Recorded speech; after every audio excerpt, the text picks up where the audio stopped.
Alex, c'est fou quand même. On se retrouvera encore dans une allemande cabriolet. Bah, on aime ça, on fait dans l'allemande. Qu'est-ce qui se passe? Alors, à défaut de faire en ce moment des Mustangs, si, on va quand même aller en voir. Mustang, des vannes, des pick-up, etc. Mais là, voilà, coup de hasard, coup sur coup, la petite Golf cabriolet que vous avez vue, et maintenant la coccinelle cabriolet. Coccinelle cabriolet. Donc celle-ci, elle est incroyable, elle est de 78, donc c'est une des dernières, c'est moteur injection. Ouais. Démarre au quart de tour, et j'en ai rarement vu une aussi belle. Je vais être honnête avec toi. Sois très honnête. Elle est toute originale, jamais bidouillée, jamais touchée. Le moteur est sec. Pour les aficionados de la coccinelle, ils savent que c'est ce genre de moteur, c'est plutôt huileux. Ouais. Et bah celui-là en dessous, il est sec. Et puis démarrage à froid, pas une fumée, rien du tout. Bon, là, quelques petits. Là, il y a des petites bulles de peinture. Là, c'est un chauffé, on dirait. Ouais. Tu vois? Ouais, je pense que la peinture, ici, tu as le catalyseur, parce que ça, c'est une version version américaine avec catalyseur. Injection. Protection de la planète. Ouais. Donc ça démarre nickel, tout marche. Elle est intégralement originale, jamais eu aucun élément de changé. Carrosserie, tout c'est nickel. Ouais. Ça me bother. J'aime pas les trucs qui sont pas à leur place. Je suis obligé de le remettre. Sinon, c'est pas bon. Donc là, voilà. Allez, je crois qu'il faut falloir le recoller. Ah non, c'est comme ça, d'accord. Ça se met de... Ah, désolé, hein, mais c'est pas possible. Je peux pas laisser ça comme ça. Voilà. Réparation en direct. Non, c'est une super bagnole. Bon, bah, il n'y a rien à dire. Les chromes, elle est en bel état, la capote. L'intérieur, regarde un peu cet intérieur. Alors, c'est très 1978, donc l'intérieur en vinyle. Mais regarde, aucun rip, rien. Bon, là, il manque une petite manette pour le siège. Bon, il y a des petits défauts, des petits trucs. Hein. Ouais, bien là, sûr. il manque la petite manette pour le siège. Mais regarde un peu. T'as le petit buzzer, t'as le buzzer quand tu ouvres la porte. C'est ça que vous entendez. Alors, attends, parce que. Hop, je vais enlever ça. Voilà, parce que ça nous fait un bruit. Donc, on met la clé ici, moi. Un débricole, mais la sellerie est d'original, toute d'origine. Ah ouais, un peu ça, c'est impeccable. Et elle cloque combien cette bagnole-là? Elle a 76 000 miles. Bon, c'est compteur donc à 5 chiffres. Mais je serais pas étonné qu'elle ait que 75 000 miles, parce qu'elle est vraiment belle. C'est surtout la sellerie, une bagnole qui a plus de 100 000 miles. Les sièges généralement sont avachis, pas frais. Là on voit toute la moquette, tout ça c'est d'origine. Ah ouais, c'est fou. Ouais, tout est d'origine. Je pensais qu'ils avaient été refaits les sièges, moi. Non, c'est les sièges d'époque. Et là regarde, on a le cassette player d'époque. Ah ouais. Donc en 78, c'était ce genre d'installation qu'ils faisaient, quoi. Ils mettaient le cassette player, et là la radio ici, et le cassette player. Ah ouais, c'est fun. Bon,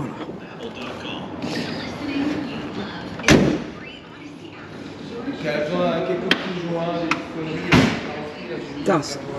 C'est super clean, hein. Et elle a même son bouquin. Il n'y a pas de rouille, rien du tout. Le petit bouquin d'origine. D'époque, ouais. Petit bouquin d'origine. Donc voilà, c'est plaque californienne. C'est du beau boulot. Ouais. Ça j'aime bien. Et c'est vrai que ça fait plaisir. Là-dessous, alors les endroits qui rouillent sur ces bagnoles-là, Alex, c'est principalement, ça peut être le fond de coffre, effectivement, et la partie moteur au niveau du plancher, notamment là où il y a la batterie. Donc ça c'est pareil, on vérifie bien. Et puis après, la batterie, ouais, c'est sous le plancher, elle est sous le siège arrière la batterie. Là-dessus. D'accord. Je mets ça. Elle est là la batterie. Donc souvent, sur ces modèles-là, c'est pourri là-dedans. Là, mec, je ne vois pas. Voilà. Voilà, là souvent ça pourrit là-dedans. Bon là c'est rouillaga, mais c'est pas percé. J'ai vu de l'extérieur, on voit pas la batterie, donc c'est bon. Ouais.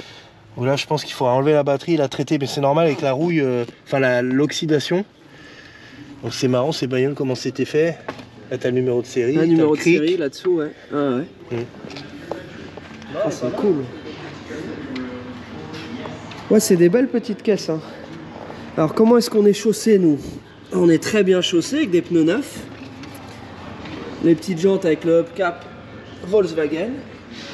Pendant qu'Alex continue à regarder, à scruter cette petite caisse, moi je vais vous montrer 2-3 pépites qu'il y a ici. Parce que, bah voilà, hein, même si on est venu voir cette coccinelle, ça fait vraiment plaisir d'en voir ici. Une petite Mini Cooper d'époque. Donc là, c'est vraiment l'ancêtre de la Mini, mais c'est génial parce que t'as vu la place qu'il y a là-dedans? Ouais. C'est hallucinant en fait. Et puis tu vois, avec les petits pneus un peu typés race et tout, allez, comme ça. Vas-y, fais-toi plaisir. Ah, c'est bouquette là-dedans. Mais t'as vu un peu la place que t'as même au-dessus de la... C'est un vrai Cooper ça. Ouais. Ouais. Ah mais celle-ci elle vaut des sous. Ah, mais ils veulent pas la vendre celle-ci, ils l'ont depuis 5-6 ans, non, celle-là ils la gardent. Ah c'est fou la place qu'il y a dedans. Parce que c'est des Anglais en fait les proprios ici, nos amis de Sports Car LA. Donc là, donc c'est une Morris Cooper quoi, c'est même pas une Austin. C'est marrant, le compteur est en italien. Ah ouais? Ouais, c'est le compteur Veglia Boretti. Tu vois, Veglia Boretti là, c'est la marque, c'est une marque italienne. Ouais. C'est en Ghiri, Oio, Benzina, quoi.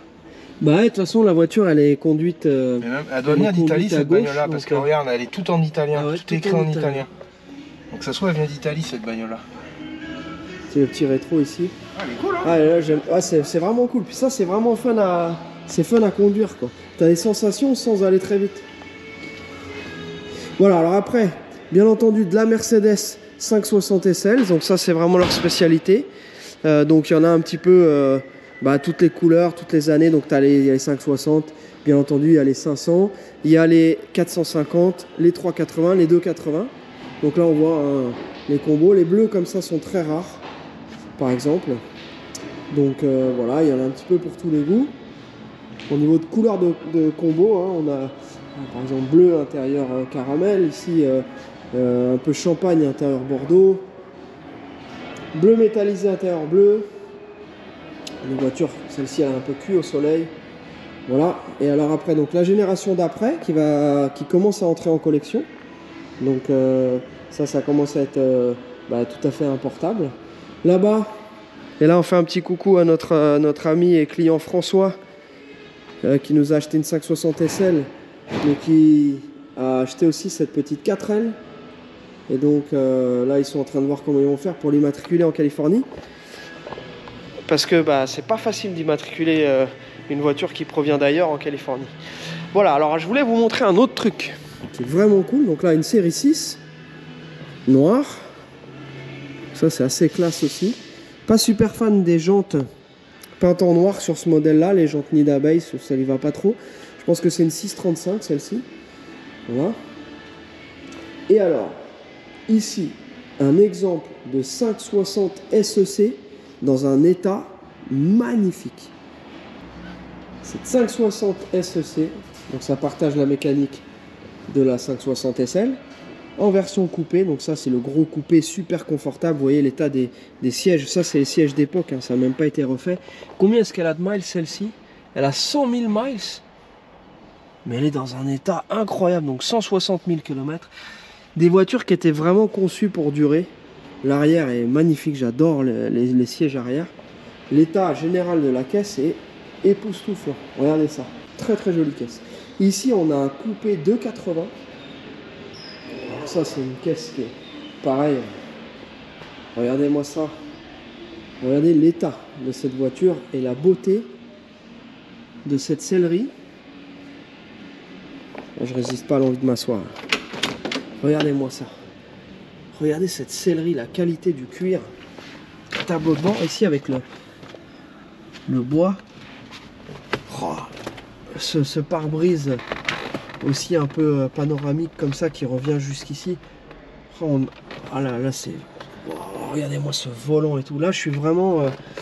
j'aime vraiment beaucoup les anciennes Mercedes. C'est vraiment quelque chose qui est impressionnant. Regardez-moi ça.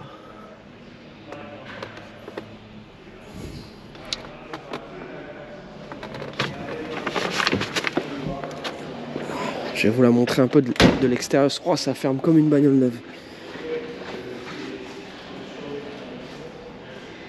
280S.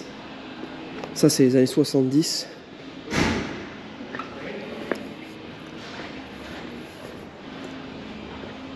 « 280S coupé. Et donc vous avez alors la particularité par rapport à la 4 portes, c'est que vous avez cette lunette arrière ici et le pare-brise. Donc ça donne vraiment un profil super joli.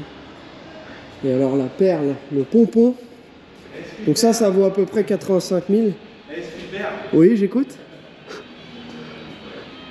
Bon, Bon, j'écoute. Il est temps de présenter la bête. Bah on va la présenter, mais attends, je montre un dernier truc, viens voir ça. Le fleuron là de ce qu'il y a ici. Donc la version cabriolet. Bon, là ça c'est une caisse qui vaut presque 200 000 $. Ah ouais, 200 000. Ah bah ouais, donc Fais gaffe de pas ouais, tomber. Bah, je vais pas essayer d'aller plus loin, donc pour vous montrer l'arrière, ça va pas être facile. T'as vu entre les sièges et la porte, c'est tight. Ouais. Et t'as vu un peu le pare-brise et l'autre, l'intérieur. Donc là c'est un intérieur noir, mais l'autre avec son intérieur. Tiens, il y a quelque chose que je vois qui est différent, c'est le levier de vitesse. Là ici il est au plancher, l'autre il est au volant. Mais je trouve que l'intérieur de l'autre en clair, il est absolument incroyable. Ah, c'est quand même impressionnant. C'est très joli ces vieilles Mercedes. T'as vu cet intérieur de fou?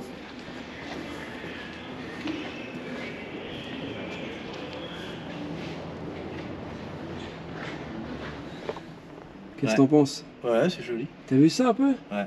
Et là, quand t'es assis ici, là, tu sais que t'es dans une caisse qui a rien à voir avec ce qu'il y a de nos jours. C'est ça qui est cool, vraiment, avec les voitures anciennes. Bon, la vitre, elle va remonter beaucoup moins bien. Hein. La vitre est cassée? Ouais. Ah. Ok, bon bah voilà, c'était un petit... c'était juste une petite parenthèse sur les caisses qu'il y a ici. Là, il y a une Mustang, c'est une vraie GT celle-ci, 68. On l'avait vu déjà celle-ci avant qu'il la peigne. Pour ceux qui suivent nos vlogs, on l'avait déjà vu. Et le repas? Le prix est de 46 750, donc c'est pour ça qu'on l'avait pas acheté, parce que c'était 46 750 vrai GT, première main, je sais pas quoi. Mais bon. Ouais. Hein, L'intérieur voilà, non original. Siège arrière, c'est pas d'origine. Non. Siège avant, il est crevé là. Ouais. 46 000. Ouais, là on est dans l'exagération. Pour bien moins que ça, vous avez une voiture de qualité, inspectée et envoyée par vos serviteurs à notre ami Jeff. Et là, vous avez vraiment quelque chose de... Des trucs d'origine. largement au-dessus au niveau qualité. Le seul défaut en peinture, c'est là, ça a chauffé avec le pot. Et la peinture, elle a un peu bullé là. Alex est en train de montrer la voiture à notre ami Jeff. Je sais pas si tu vois bien, mais ici, ça a fait des mini-bulles, tu sais, au niveau de la peinture. C'est le seul défaut de peinture. Bon, après, elle est pas neuve, hein, la peinture, mais elle est clean. Il n'y a pas à la repeindre. Pour moi, je la repeindrai pas. Et tu vois, regarde le moteur, c'est le moteur injection comme d'hab. Il démarre bien, Belle petite coque, ça, les gars. L'étape d'après, c'est l'essai routier. On la met sur le pont, on valide tout. Et si tout est OK, elle ira rejoindre la Golf Cabriolet à la compagnie de transport. Allez, c'est parti pour le petit test drive. Impeccable, là, il y a 1 mètre. C'est incroyable. On est dans les petites voitures, là. On a l'habitude des grosses bagnoles qui prennent de la place avec un capot de ouf. Et là, c'est du petit 4 cylindres allemand. Ah, c'est pas violent, hein. Ah bah c'est sûr que... C'est pour le cruising et la consommation moindre. Non, mais est-ce que ça te rappelle un peu la Supra? Ah oui, bah, c'est la même couleur. Voilà. Qu'est-ce que tu trouves d'autre comme point commun? Comme point commun? Je crois que c'est tout, hein. Ceux qui n'ont pas vu la vidéo de la caisse d'Alex, vous tapez Socal Franchise Supra. Il doit y avoir... on avait fait un live. Il avait fait un burn d'anthologie en live devant le shop. C'était extrême. Après, il a vite rangé. Il a vite rangé, mais... Ah, c'était bien cool. Bon, donc voilà, on est dans cette petite coque. Donc bien entendu, c'est une super base. Elle a besoin d'un petit peu d'amour. Il y a des petits trucs à droite à gauche. Qu'est-ce que tu as repéré que la jauge d'essence, elle marche pas. Ouais. Il a mis de l'essence, elle est encore plus basse que quand avant qu'il en mette. Ok, donc elle marche à l'envers, la jauge. Plus tu mets de l'essence, moins il y en a sur la jauge. Ok. Les vitesses, c'est bien guidé. Généralement, ça prend du jeu, ça se balade. Non, là, c'est bien. Ok. Départ à froid. Je crois qu'elle va... Voilà, non. Voilà. Part en 3 celui-ci. Ok, donc là, on va faire notre petit tour, vérifier que tout va bien. Transmission, que la boîte fait pas de bruit. que les 400 chevaux de la bête sont bien présents. On va la mettre sur le pont après pour voir s'il y a quelque chose qu'on voit.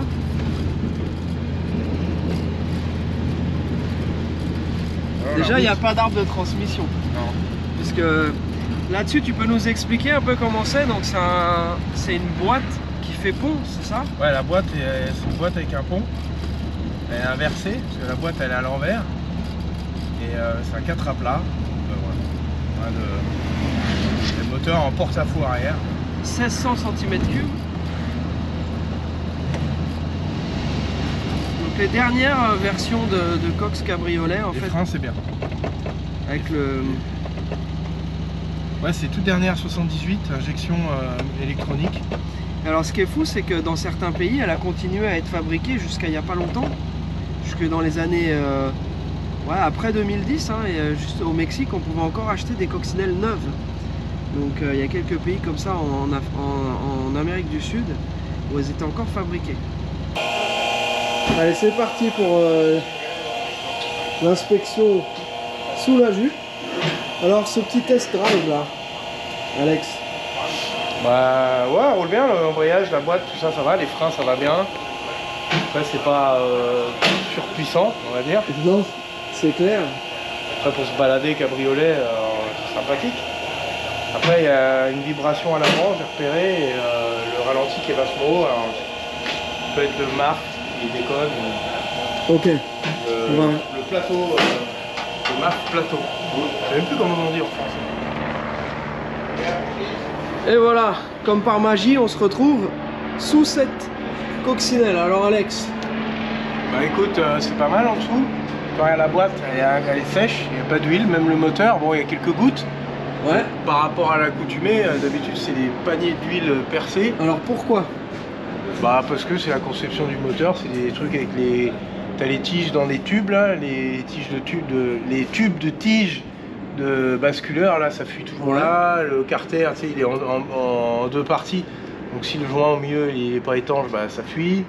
Enfin, ça fuit un peu de partout tout le temps. On rappelle que c'est un refroidissement à air.